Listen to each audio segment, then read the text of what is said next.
That is number 6. That is number 6. My name is Matthew Quinn. Hello. Welcome to What's Next. I'm here to host here on Veterans Day, our show What's Next. And today we're going to be talking about live shows from stage to streaming.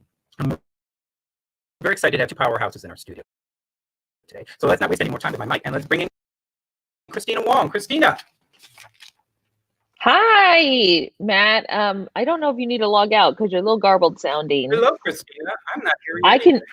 can. Oh, you're not? Yeah, I think you need to log out. Well, I'll just vamp.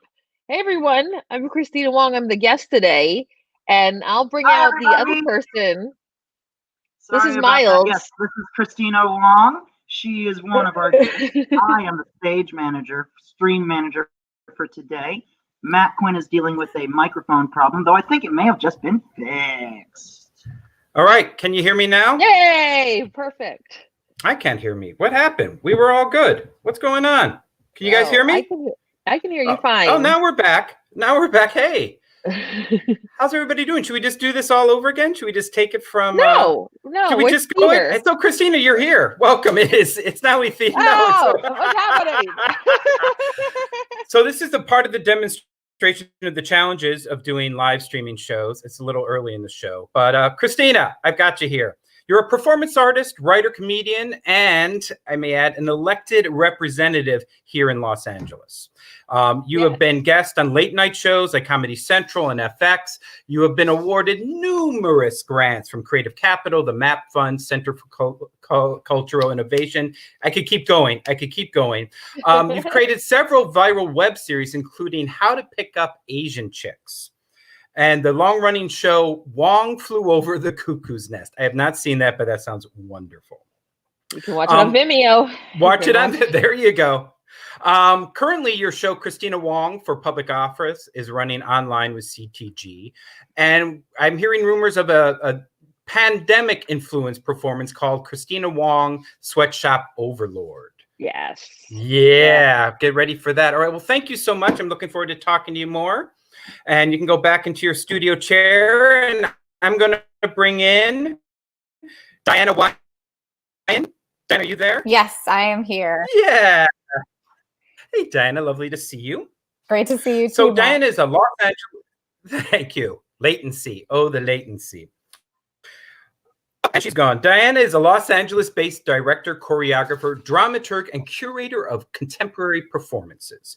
As a director and choreographer, you have worked with, these are great company, Walt Disney Company, the Lincoln Center, the LA Philharmonic, and you are committed to fostering the development of new works, which is, yes, that's what it's all about. You also, I saw this, I thought it was wonderful, you work with your husband in producing music videos. Well, that's kind of nice.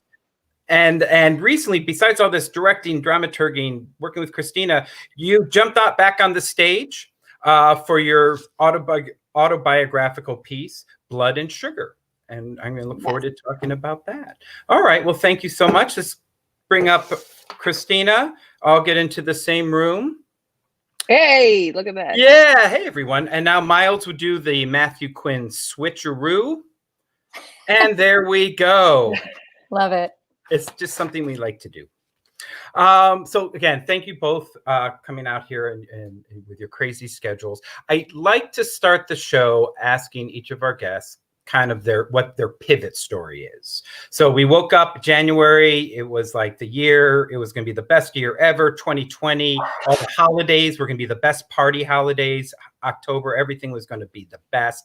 And then mid-March hit. And everything drastically changed. So I know you two kind of work together, but you're welcome to kind of share your stories individually or together of your pivot. I'll start it, and Diana maybe jump in with details. But basically, I spent the last few years running for office and working on this show, Kristina Wong for Public Office. And the idea was it was going to be a show that would rev up towards the election. And while we'd be at in-person big screaming rallies, you could also like go into the theater and attend this theater rally. And I didn't know exactly where it was going. I just woke up one morning and was like, I don't know what to do anymore as a performance artist because politicians and artists seem to have switched jobs. They now create the shock and spectacle that have us questioning reality. We now reclaim the quiet space for social change and truth. So I just woke up one morning and I was like, it's not going to be a staged play I write about how wacky the world is. I just need to inject myself into politics. So I ran for office last year. I am on the neighborhood council in Koreatown. 72 votes if you count the vote I cast for myself. And with Diana, over the course of the last 2 years, we've been like developing the show. Even before I ran for office, we were developing this rally show. So it premiered in February at the Skirball, and I had this national tour, like slowly, loosely lining up. I was supposed to go to Hawaii, and then I had inquiries from like all sorts of venues, and it was really exciting because very rarely in the theater world can you approach people so last minute. Like, and by last minute, I mean 6 months in advance. And be like, can I get in on your season? Because I have an election themed show and you need to squeeze me in. But a lot of them were actually taking my calls. And we were doing the only live show. So the show at the Skirball was amazing. It was like the greatest show of my life. Like packed, 300 people on their feet screaming. Yes, multiple times throughout the show on their feet. Yeah, on their feet. Like, I felt like I was inside my own HBO comedy special. Like, I was just like every word. I was like, oh my God, I got them. And I was so excited to tour this. So we brought it to a community college in Sacramento, and which was a little less glamorous in that it was a lecture hall, no lights, a sign language interpreter. Like, it was so surreal. There was a sign language interpreter class where they just like practice interpretations. It was like 5 of them like wrote, like coming on stage, and like I'm doing this because they were literally this close to me signing, and I was like, this is too much, too close. Okay, whatever. And but anyway, the next 20 minutes before the show ended that the campus was going online the next day, and even our drive there, we were like, this, like, we had a show the following day in Santa Cruz that had already been canceled. Wow. And I thought, okay, this will just be like a few weeks, right? This will just be a few weeks. We'll lock it down, and then we'll just get back to it. And that's not what happened. And so that whole long drive back down, I think Diana and I were just like, oh my gosh, Diana had a play, right? Several projects that she was about to direct. I had this whole tour, and I was like, what the fuck am I going to do? This, like, I had basically been kind of like running into the hole a little, working on the show with the idea that I would sort of make it up on the back end. There's no back end, right? And then we got like a text that or a push notification that Tom Hanks had it, and just was like, oh my God, like the whole world was like this. And so like the whole thing was like, all right, that was it. That was the show, because it's like, and I was complaining about this online, and people were like, you can just do it online. I'm like, fuck you. Like, you can't, like, what, like stick my iPhone in my living room, which ends up being how we dealt with this. But like in my mind, I just imagined a static camera and me giving this like a big booming speech to nobody, and all these interactive pieces not making any sense that are in the show. Right. And I was just like, this sounds terrible. So I just immediately was like, went into my panic mode is to try to save everybody else, because I can't save myself. So I immediately was like, well, I'm going to get toilets. I'm going to get portalets for my neighbors, my homeless neighbors. I'm going to sew masks. I'm going to start this whole sewing group called Auntie Sewing Squad. And we're going to get masks on frontline workers because I sew my set pieces. And yeah, it wasn't until many months later, Diana was like, I still think we could do your show online. I'm like, no, we can't. We can't do this show online. She kept telling me no. That sounds like such a stupid idea. Like, who wants to watch a rally on the internet? And she was doing such great work, like with the Auntie Sewing Squad and all this stuff, that I didn't want to like interrupt that. But I still believe there was like a really big opportunity to still share this show, especially since like the core of it is get civically engaged and vote. Right. And, it's a great message. And that is so that was and is so important. So I was just like, I kept sitting in the wings being like, maybe. Yeah. Help. So Diana had spent, instead of sewing for my squad, Diana was restaging her show for her house. And I just was like, you did what? Like, and it's amazing. Like, there's multiple cameras. I use far less tech, but like dogs and housemates walking in and out of shots. And it works. Like, I'm like, that's not a theater. Like, how are you going to do that? I kind of needed to know that I needed to like show her, not tell her that. Yeah, exactly. So it was really funny because I invited, a couple people to see a work in progress, and I was like, I wanted Kristina's feedback because she's a remarkable artist and solo performer herself. But I also like secretly was like, if she sees this, maybe she'll say yes. Yeah.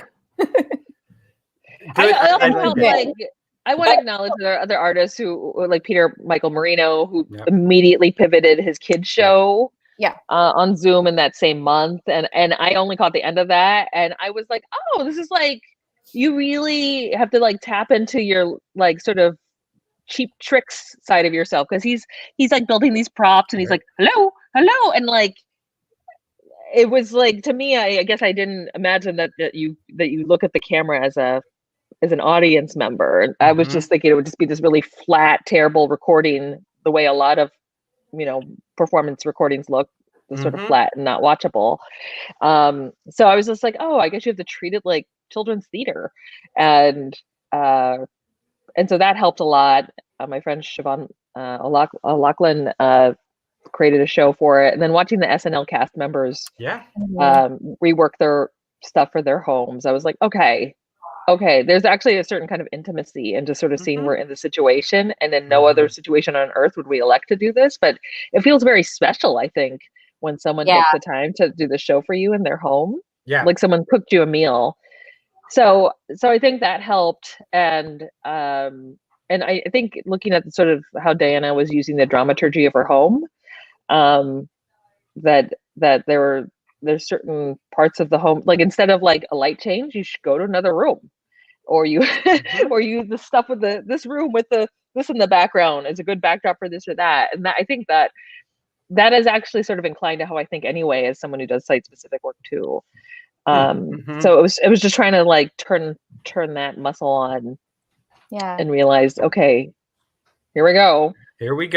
So Diana, So it was wild being like with Kristina in that moment, because I don't know if you remember this, Kristina, but like after we got the notice that everything was shutting down and we were about to start our drive back to Los Angeles, we also found out that like there was a run on toilet paper, that's alcohol, and all these things. And so we like actually went to a 99-cent store. Like that was our one stop, was to go to a 99-cent store, pick up one package of toilet paper, and like make our way down that drive. But it was just really felt like craziness. It felt like it still is. We just have more toilet paper. Know if like we would ever be able to share that show again, and that felt really hard to swallow, but it was the circumstances that we were both in. And I was supposed to go into rehearsal on that Monday with Ammunition Theater Company on a fantastic piece that's paused for the moment.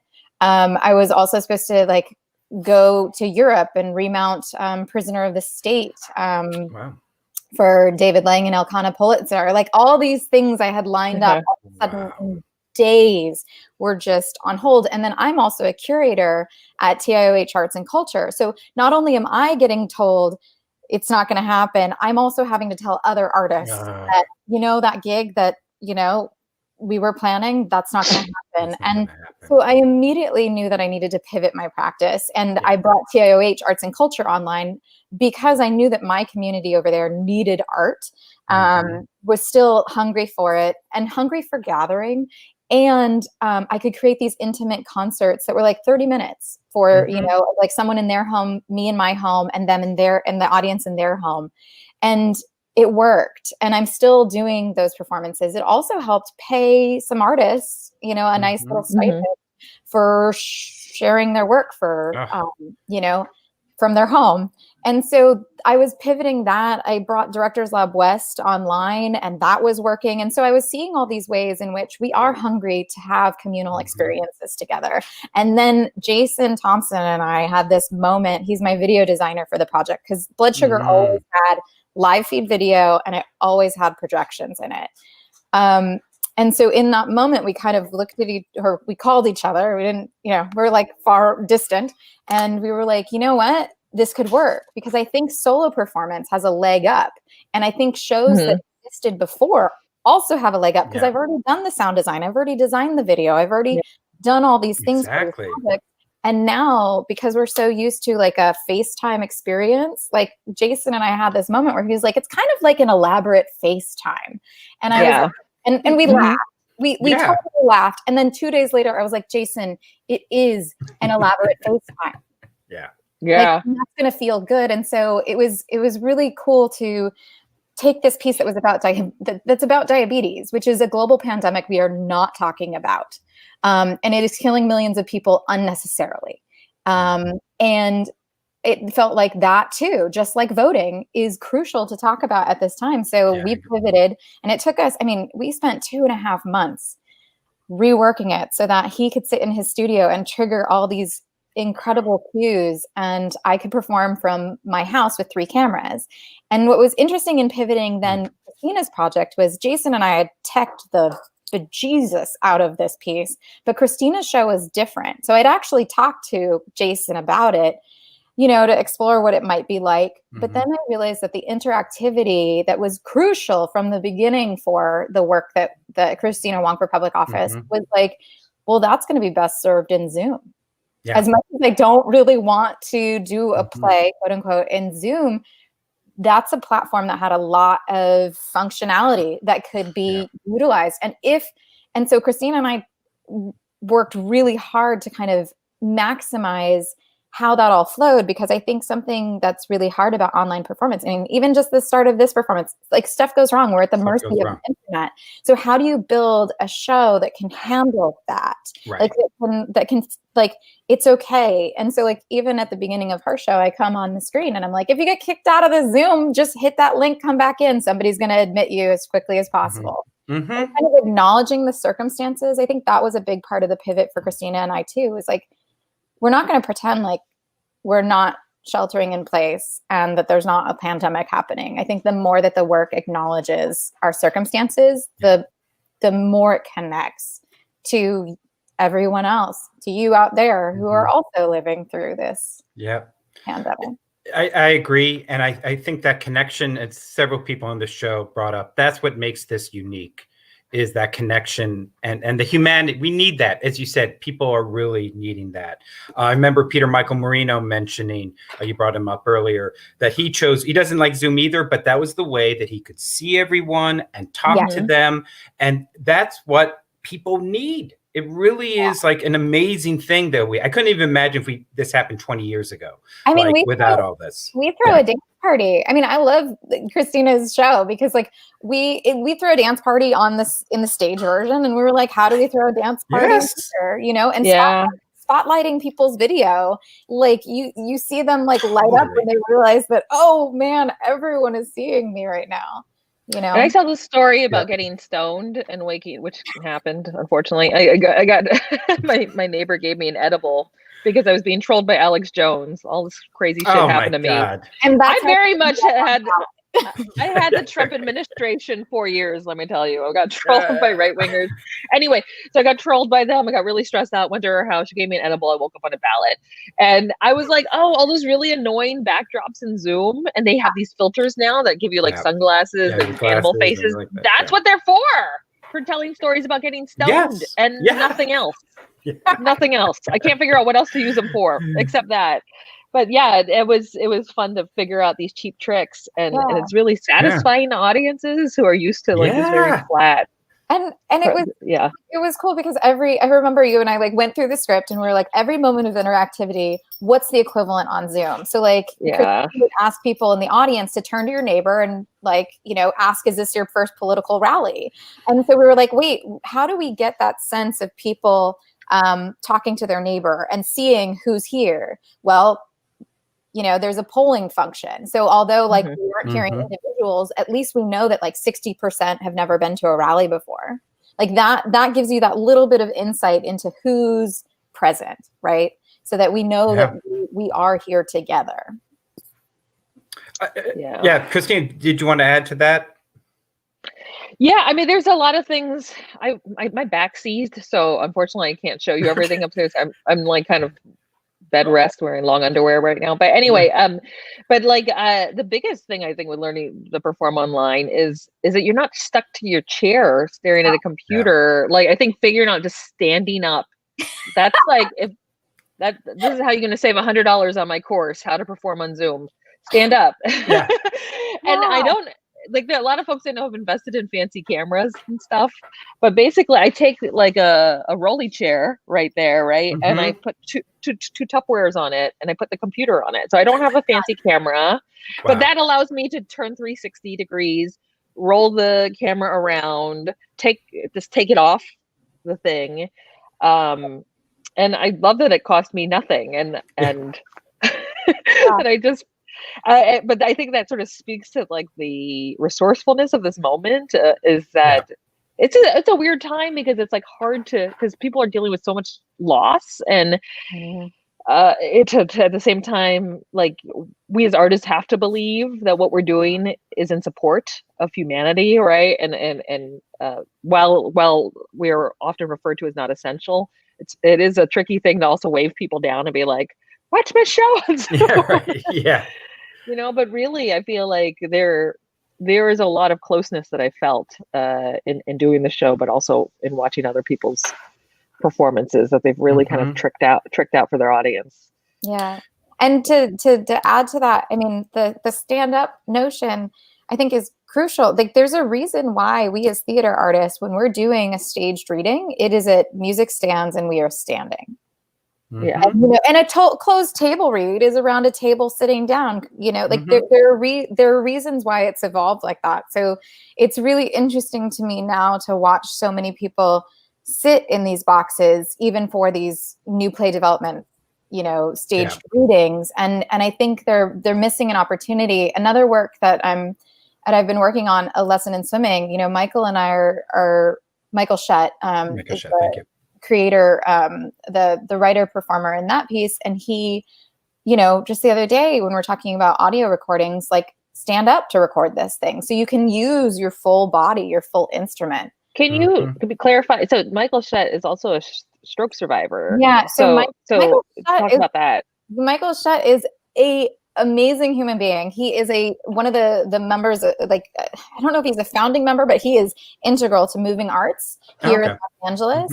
And a couple years ago, he survived 3 strokes, and it left him with changes to his mobility, changes to his vision, but it also left him with a drive to share his story. Because somebody in the hospital was like, "Oh, it's too bad you're not going to act anymore." And he's a fantastic actor, and he was like, "Wait, I can't act anymore." And then he realized, like, oh, if I tell my own story, like, I can get back up on stage. But then that turned into really understanding the how important it is for us as people. And I say us because I'm also invisibly disabled, for us to be able to share our own stories. And so I helped him. You know, we joke, 2 invisibly disabled theater artists walked into a theater, and we worked together to put his piece on stage. And we had done a workshop in the fall that Kristina checked out, that Kristina was there. And then we were going to premiere it with Bootleg and Moving Arts in May, and that just couldn't happen. And it's very interesting. Like, diabetes is at the top. One of the things that makes you most vulnerable should you contract like COVID-19 to like more death and to major complications. And it's interesting with him as a stroke survivor, when he first was being released from the hospital after the first one, his doctor said, whatever you do not be alone. Do not be alone. Wow. You need this for your recovery, for your journey post-stroke. You need to be in community with other people. And here he is being told, like the rest of us, to stay away from everyone.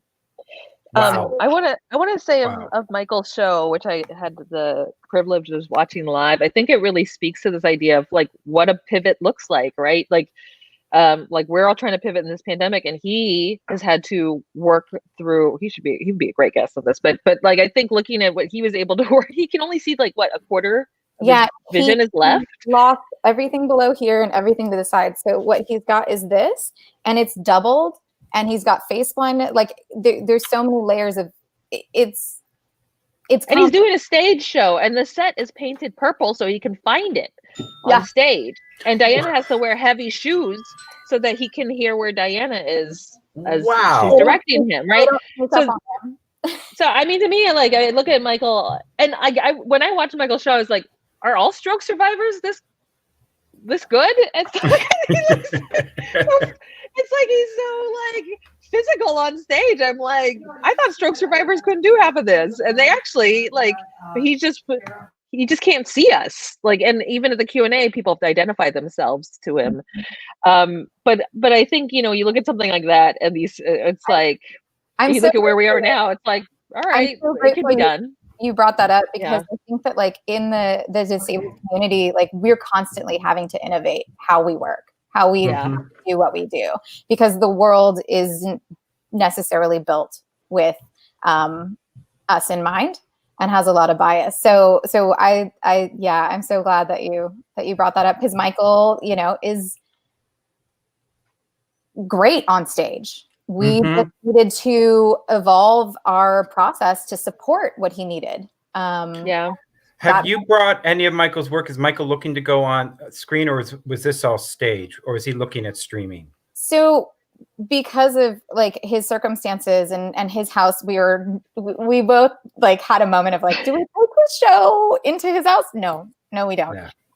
But what we did get to do was we had a series of conversations called Swimming Lessons, in which we talked about the process of working together, the writing process, as well as the workshop process. And so those conversations live online. And now we're talking about recording an audio version, because a lot of stroke survivors are left with changed sight. Like they're left low-sighted, some are left blind. But because of those changes, actually an audio version of that story might be the ideal version of the story. Once again, it's already built. We have a sound design. It's an interesting thing to think like, oh, what could this become? And who could this reach? And I definitely think he sounds like a wonderful guest for the show, and maybe talking about that kind of podcast, because I know a lot of theater professionals are moving that way. But taking it back to both of you in your process, and it sounds like, Dana, you maybe kind of made the pivot to take your stage show online first and kind of kept working on Kristina, telling her, get her up there to do it. For both of you, though, you mentioned a little bit, but what were the challenges that you found? I mean, technically, emotionally, the whole, right? And in terms of our audience out there, and we got a nice little shout out by Shari Barrett, who likes your invisibility disabled. She's going to steal that one. You go, Shar. So in regards to that, what did you find? I mean, artists are now learning everything about tech. Can you share some of it? And in particular for people out there who are looking to do a show, who are overwhelmed. It was an expletive-filled month of rehearsals in August, where I just kept screaming, and because the hardest part was figuring out how to make QLab files go. And we were presented with a few options. One was hiring an outside technician who would mix it and would charge quite a bit of money per show. And I was just like, this is making me freaked out that like this show now relies on this much technology. At one point I ordered, I thought, what if I try to play the cues, even though like firing off cues inside my house is not something in the physicalness of my show. Like, what if I fire them off onto my television? Then somehow I ended up giving away my television because it just wasn't working. Then I bought like all these stereo systems from Amazon, which have since been returned. We hooked that up to a second computer in my house. We connected Diana via Google Chrome remote to fire off the cues inside the computer in my house. So that you just, because that's the problem with Zoom, is that you can't have two cues playing with sound at the same time. They cancel out each other, right? But we somehow came upon this third solution, which I don't understand this, but Diana can describe it. I've since returned all this equipment. And now we have this other. So if you have a QLab file and you have a second, sorry, my dog is just at the park. And that's Alan, my one of my housemates. Everything's live here. let's see. So if you create a second computer, in my setup, I ran Kristina's show from 2 computers. This was a computer I was talking through, and a second computer was running the sound and some of the other technical elements, sharing screen and things like that. So what you do is you take QLab and you open it up and you set it to the audio out being Zoom. Mm-hmm. Okay. And then you head into Zoom and you click on the advanced tab. There's actually an ability to check like just share computer sound. And then by clicking that button and sharing that, and you can actually keep that computer muted, which is very important. That's very important. And then you can send those into the internet, into the ether. And then they met with Kristina. And what's interesting about Zoom is like the delay. There's still a little bit of a delay. But, you know, I know this show so intimately, and any stage manager would kind of figure out how to sync it up so it's not so delayed. But again, there were performances where I could tell she was like, I'm waiting. And I'm like, I already fired it. There's nothing I can do. It's coming. Like tell her like telepathically, like, come on, just hold one more moment. A big hurdle versus like Blood Sugar, which is in vMix. Jason's running the sound design as well as the video. And we still brought in John Zalewski, who did the sound design for that, to kind of finesse it a little bit. Mm-hmm. And were they in your apartment? Was the person running your show? No, it wasn't one of your housemates. Because I know a lot of people are like, you are now a tech designer for my show. I do use my husband. So my husband, Laban, in the first iteration of Blood Sugar in 2017, he was a voiceover. And all of a sudden, I stopped talking and you watched me sit down for a moment and you heard the 2 of us dialogue about what it's like. And I asked him questions of like, how does my disease affect our everyday? And and then for the next iteration, once we started building it out and adding video design, I was like, oh my gosh, what if he's on stage and he's the one triggering all these cues and then he speaks and I don't talk? So then it became me sitting on stage, him talking to my voiceover, but him talking to the audience. And there was this beautiful reveal of like, who's the tech guy in the corner who like is probably just some random tech guy. And then it's like, oh no, he holds this show in his hands, just like he holds her life oftentimes in his hands. So then it was like, well, he has to be part of this version, but Jason's handling sound and video, which was his job previously. And so we just like decided, well, pick up the camera and help, you know, orchestrate all these camera moves and then appear on camera with me. And it was interesting because what the first pass was of the dialogues between Laban and I is very different from how we ended up shooting it and the locations that we shot it in. So that's why I also think like these shows, like Kristina's show and my show, there were multiple iterations where we did a first pass. We looked at what was working, what wasn't. And then we did another pass. You know, some of this is tweaking based on tech and some of this is tweaking based on how best to tell the story from our homes. Yeah. And best to tell the story with this tech. I mean, that's the big thing I think that we're all playing with is it's not just do your show with the camera right there like you did it on stage. It's like you were saying earlier, Diana, looking at how each beat can be equivocated to the technology. Yeah, definitely. I mean, we are creating a different form. Like we are using like the best of stage performance and we are using cinematic technique. Yeah. And we are creating something live and sometimes recorded, but I think the important thing was Kristina and Wong for Public Office and Blood Sugar are both are being performed live. In addition to being, you know, now filmed. Kristina Wong for Public Office got filmed by CTG and is now streaming as a movie, which took an entirely new like rethink because there's a big difference between performing from your house in Zoom to performing in an empty theater for 4 cameras and an at-home asynchronous audience that you still want to feel like they're part of this communal experience. Yeah, and let's talk a bit about that because that was such an amazing accomplishment, Chris, to both of you, to bring a show that was literally in an apartment in Koreatown that is suddenly being streamed around the world from one of the prominent theaters in our nation. And I do wonder, because there was, like you had mentioned, the polling, and Diana was very interactive, and there was like talking. You don't have that with the video. So I guess before getting too down it, how did that happen? I mean, I'm sure there are performance artists out there going, "Oh my God, like how did that happen? Like, what how was did we the get process? into CG? How did you get into CTG and that whole?" Huge shout out to Patricia Garza for recognizing, like for being just being an advocate for this piece from the beginning. Kristina, I'm the Sherwood winner last year. Oh, that's right. 2019 feels so long ago. I was so young then.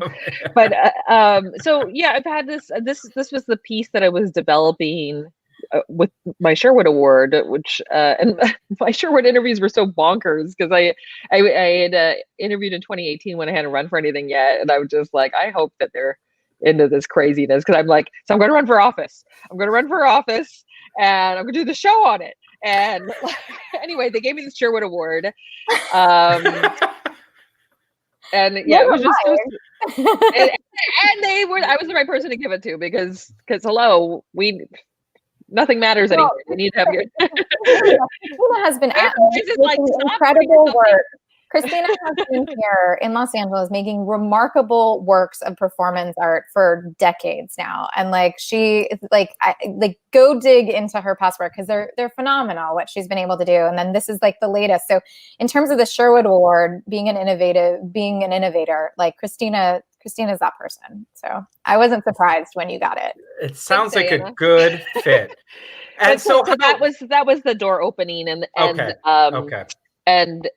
yeah, Patricia was rally. Like we did a rally at CTG. They all brought brown bag lunches, and like we did like a 20 or 30 minutes of material, and like literally like hung up all of Kristina's felt seal and all the other things in their rehearsal room, and rallied hard together. It was great.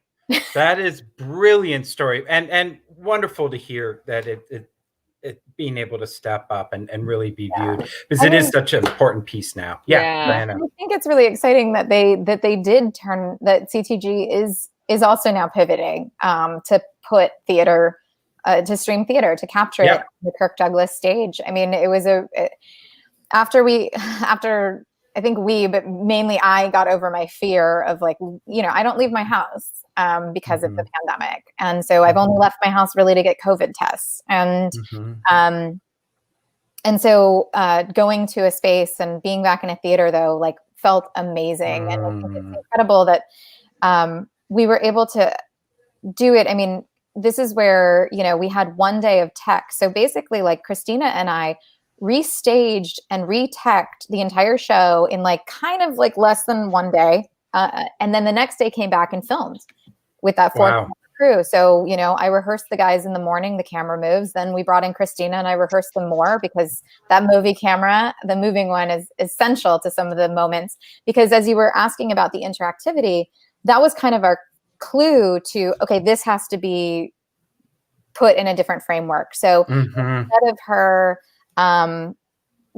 talking to, like when she polls the audience, that's not going to happen. So instead, what if we show the empty theater in that moment and ask them to reflect? I loved when you were like, what if it's an existential question? Like Kristina, like that's where I started just riffing, like, how do we do this? And that's where the video producer who we were working with watched us work in our house, in her house, in my house. Okay. And then we're like, how do we do this on the CTG on the CTG stage? And we were like, you can't rebuild her kitchen or her living room on that stage. But then that got me thinking, oh, what if I treat that stage just like her theater? So what if I have her run off into the wings and sit in the audience and enter from the house? And and Kristina is such a pro that I threw all this at her in less than 2 hours. I mean, we had such a fast, because of COVID restrictions, we had to shoot fast. Like the delivery, we shot we teched Sunday, we shot Monday. I entered editing and post-production Tuesday, Wednesday. We delivered on Thursday, and it was live on Friday. I remember following, it was crazy. I remember following the Facebook post on it, Kristina, kind of documenting it. Yeah. What do you want to add with that? That was a wonderful kind of breakdown of it. But as a performer, Kristina, what did you how was that going from your apartment with the cart running around to suddenly TV crew? There was a big upgrade from the rolling chair in the living room. I mean, it was so unreal because I haven't even played the main stage in any other situation, you know, and I think one weird thing about this pandemic for theater artists is like people are now playing international fringe festivals they've never played before because they can just do that. I want to say when I walked in and the set, because I did deliver everything beforehand, the set pieces and stuff to minimize contact with everyone in the theater. I just cried. I cried when I saw the theater when I walked in because we haven't been in the theater since like February or March, right? And so that was just really emotional. And I know Luis Alfaro said his readings of his plays were also staged. He had the same reaction. And just seeing these empty seats and just like, it's hard to even remember that there was a time when we could just hang out and talk to people in the lobby or avoid people in a lobby or whatever, you know, and that too. So that was just unreal. And just the way the insides of restaurants look, right? Like they're like, I don't know if this is everyone's local restaurant, but like suddenly their stock is all out where people ate. The theater sort of feels that too, like a little rearranged.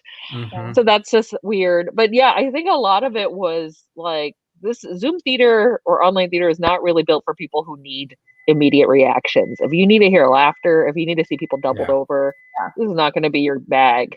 Like you might just need to drive for DoorDash until this is over and then go back to the theater. But it is, and I'm glad that we had a show at the Skirball and I could study that archive again and again to remember my lines, but to also know where to take breaks for the laughter that supposedly would come in. I do feel like that gave us a leg up. Like, and I do like, Kristina, don't you feel like you can feel it though? You can feel that people are with you. Yeah. No, you can't hear them and sometimes you can't see them. There's something that happens when you really are doing it live. Where you kind of just sense that there's more than just you out there together. Yeah. Do you find the chats help? Some artists have talked about they're just recoding their brain to like, okay, this is my interaction now, is these chats.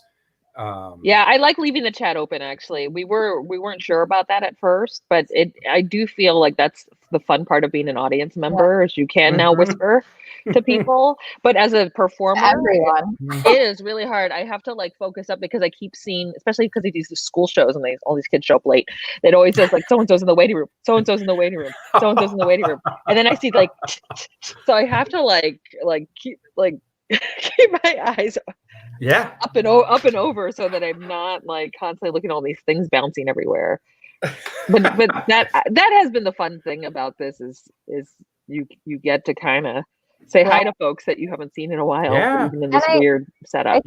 That it's also really important to use the chat function. Like one, it can be your house manager, you know, making sure that anybody who's got any technical issues can kind of get resolved. But also like for every performance, I asked for 2 people to technically join me of Kristina Wong for public office. And one of them was to let people in the waiting room. Right. Waiting room. And the other person was to be in the chat kind of as a hype person for Kristina. So I couldn't, as I'm trying to hit cues, I couldn't necessarily do all the things, but that person kind of became a campaign organizer for Kristina Wong for public office and engaged them so that they knew that like this was a holistic experience. They weren't just out there on their own to their own devices. Yeah, every group I've had here with any level of show, there is always that moderator. There is somebody watching the chat room. There's somebody helping out. And I think that is a great note that people to take with them. What other, you mentioned a few things. What other kind of, you know, we've talked about all the challenges and the difficulty. What have been some more of the pleasant surprises? I mean, CTG is a pretty big win. Yeah, that was a huge win. What other things that, as you were going through this, that you found was like, this wouldn't have happened without Well, this? I wouldn't have been able to play so many cities in 1 month. Yeah. I had to I actually think my schedule last month is very similar to actual politicians running for re-election, in that and it was, Diana would constantly scold me that I was overscheduled, and I was like, I just don't know when else to reschedule half of these, because it's all like I was on every panel last month, like artisan politics, gearing up for the election, getting out the vote. Like I was like the, and I'm not bragging, I'm just telling the truth. I am like the perfect storm of all those topics between all the stuff I was doing. Yeah. And so I'd wake up, I'd talk to a class at 8 a.m. in Texas, and then I would be on this other panel at 12, and then I'd have a show like at 4 o'clock East, it would be 7 o'clock East Coast time, and then maybe I'd be on another panel. Like, it was so insane. So I definitely made up for my lack of touring in the months before. And the show got to go to a lot of places, and a lot of folks got to see it who I wouldn't have been in their town with it live. It did physically, I think, take a toll on me. I would not be able to keep up that kind of schedule for more than the month I did. I think I would be dead. But I think it was cool to get this feedback from some of the students. Like, did you rewrite this a lot for Zoom? And I actually had not. Because I think a lot of it felt like it addressed sort of apocalyptic circumstances. And I'm like, well, I've always been writing. I feel like we've been in a long running apocalypse that has sort of last few months. So that was cool, that because I was afraid that some of the writing would not translate to these circumstances. So that was great. But really, just I think seeing first time voters and touring colleges was very rewarding, and hoping that I was part of getting them out to vote. Because you're actually able to hit more people with your political message at a time where it was crucial to get them signed up. Yeah, and that's also timed why pretty well. That's how we were able to tour so much too. Is there is sort of a deadline on the show. Like right now, I've been asked about it for the spring, but I do think it needs a rewrite depending where we're at. Even my porn star Trump jokes were feeling outdated, and they were only a year old, right? Do they really get old? Porn star Trump? Do they? No. Yes. People to go, oh yeah, that one. Actually, it's a good note, and we can keep talking about the pluses. But Diana, how much did you change blood sugar to go online experience? That's hard to say. I say a lot because I think one of the pluses was by having to really take a hard look at the work again. And this was a show that won a playwriting award and some other awards at some festivals in New York. I made it stronger. I cut stuff because when you're working on screen, the way that we watch movies, those things don't have that much dialogue. And here I am just spouting out so much information about diabetes and my own lived experience. And I realized I can pull back on some of the other things that I felt like when I was developing it were necessary as structure. They gave armature to the piece as I was figuring out what the piece was.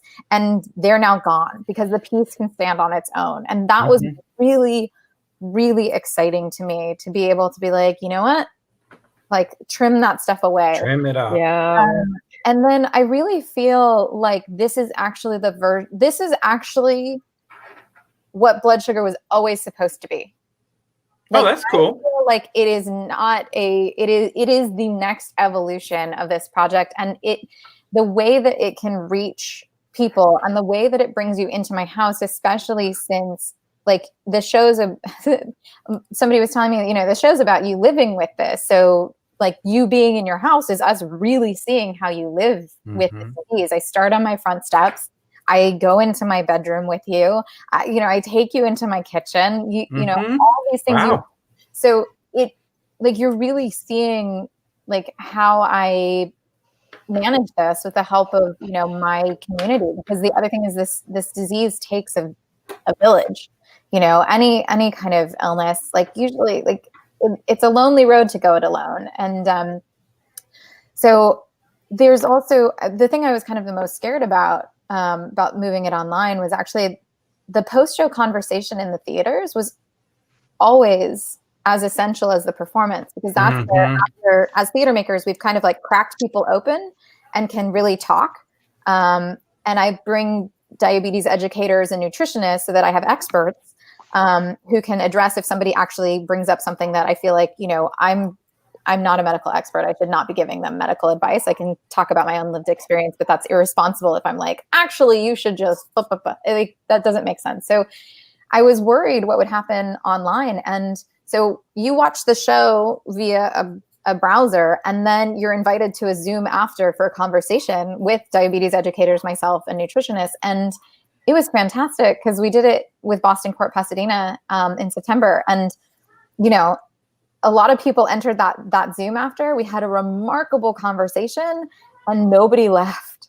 Wow. And, like, the show's like just over an hour. And then that conversation was another, like, I was like, the questions just kept coming. And so I figured if people need to go, they can go. But that conversation lasted another hour. And it wasn't until I said, okay, so if you have anything else, just email me or email the nutritionist. Like, we're here for you. And that's when I started seeing the number go. But like, people, there's a desire to still gather and talk to each other and see each other in this way. So. I agree 100%. And I also, there's some comments that Shari Barrett's been adding. You may know Shari's reviewer in the city, and she mentions that she's type 1. And she mentioned the important, because you can reach so many people all over at the same time. And I've got to add, what's really exciting about your Zoom story is we've all done those theater talkbacks, and you're lucky if like 50% of the audience stays. Right. And so seeing that, it's the same for audiences if they're on screen, knowing others are there, the same from around the world. Yeah, that connection is really amazing. What else does she have here? Makes you realize we are all in this together, for better or for worse. Yeah. And I mean, Kristina would do we would do candidate meet and greets, because at the Skirball show, gosh, you had a line that was like 100 people long. It was amazing. And they're the greatest show of my life. And I was like, and take a selfie. And so we were like, how do we do that online? And we were like, oh, we just like at the end of the show, tell everybody to turn on their cameras and get like some screenshots of everybody who's with us. And then Kristina would, you know, answer whatever questions they had. And it was great. That's awesome. And it's awesome that it's still that kind of carried over. You're able to do that in the after times, in now times. Yeah. Something else, and I think Shari's comment talked about this. Yeah, it's like a daily silent science experiment with no rules. I don't know if she's talking about diabetes. I think she's talking about diabetes. Well, I was going to then segue with that wonderful analogy to say what I'm finding, you guys both hinted at it, what has been fun, if that's the right word, is we are all experimenting with this new technology. And it's not just in our homes, like pushing buttons, we're connecting with each other. Peter Michael Marino, what are you doing for this? Hey, Facebook world, how are you dealing with this? And are you finding that connection? Like, it sounded like Diana kind of showed Kristina stuff, but you saw stuff. Like, are you seeing the world, the community of artists kind of coming together to deal with this technically? Yeah, I think what helped so much was I feel like this moment is about something like really urgent, and cut all the bullshit of like art about art or whatever. And you really have to choose in this moment, do you really fucking care enough about this to commit it to performance in these circumstances? So that's one. I describe this moment as like we are still like in the emotional high school poetry moment of Zoom theater making, in that the bar is so low. Like, it's just like, it's enough that like we just have feelings and we put them out there. And maybe if we're in the situation next year, there's going to be more of a bar. But like, I feel like right now people are just so like, yes. So you take the time to like stand up. It's like, oh my God. Stand up. That's a note for today. If there's anything you've learned from the show, stand up. Yeah. Diane, anything you want to add to that? No, I totally agree. I think it's really exciting that we can reach so many people and kind of like expand geographically who we're able to talk to. Like for Blood Sugar, that September performance had people from Hong Kong and Panama and Canada and all over the US. And my mom, who doesn't watch much. And Christina's mom. I mean, That's big. She only That's watches big. me. Yeah. San Francisco was represented. Right? San Francisco? Yes. Yeah. And I think that that's really exciting. But I think that also comes with a lot of responsibility.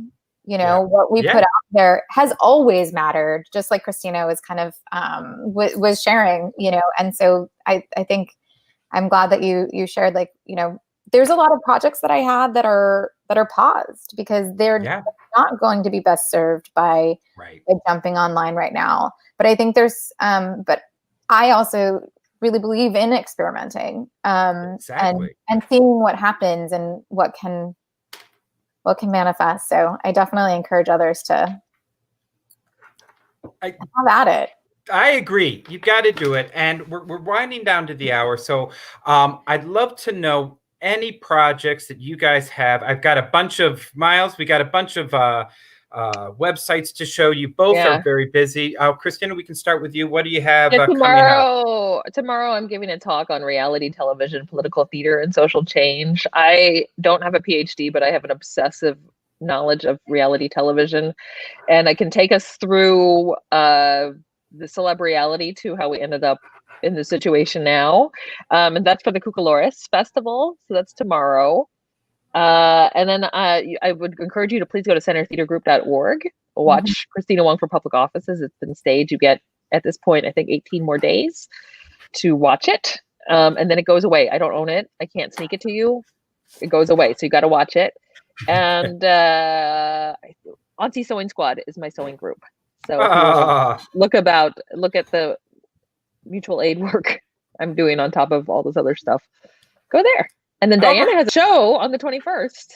Diana, what do you got going on? So Blood Sugar is happening on the 21st. Thank you for putting up. That's my website where you can find information about a bunch of different projects. But the biggest one right now is November 21st, 7 p.m. Pacific time. Caltech Live is presenting Blood Sugar. Wow, awesome. And it's one of those things that is not going to be available after. So be there with me live. There's a really important reason why it's live, which you'll feel. So I definitely encourage you to experience that. The other thing that I should have mentioned earlier is the curation I do at TIOH Arts and Culture that I mentioned earlier, and you can hit that at arts.tioh.org, and you can see some concerts. Not tomorrow, but the following Thursday, I'm presenting Nani Noam Bizani, and she is a Ladino singer-songwriter based in Amsterdam, and so I am able to bring her via the internet to my community here in Los Angeles, to you, wherever you are, and definitely check that out because she's fantastic. Wonderful. Wow. Well, I mean, for being in a pandemic, you two are both very busy, and that's very exciting. Listen, I want to thank you both, not only for being on the show today, which was a lot of fun and learned a lot, but also for all you're doing to keep art alive in the world. Both of you, from acting, directing, acting, everything, and having such great success at it. And because it is important, I think, for us to set a high bar that we need to show this stuff is good. It's not just talking heads. And both of you are doing that with your work. So thank you for sharing all this and coming on by. And for our audience, thank you so much for stopping in, checking out what's next, Stage to Streaming. We're going to be back next week with No Theater from Cincinnati, and we're going to talk about their hybrid process that they're working on to do live shows and streaming shows. So as we continue to improve our world and art. So again, thank you all for coming, and take care, everyone. Thanks, Matthew.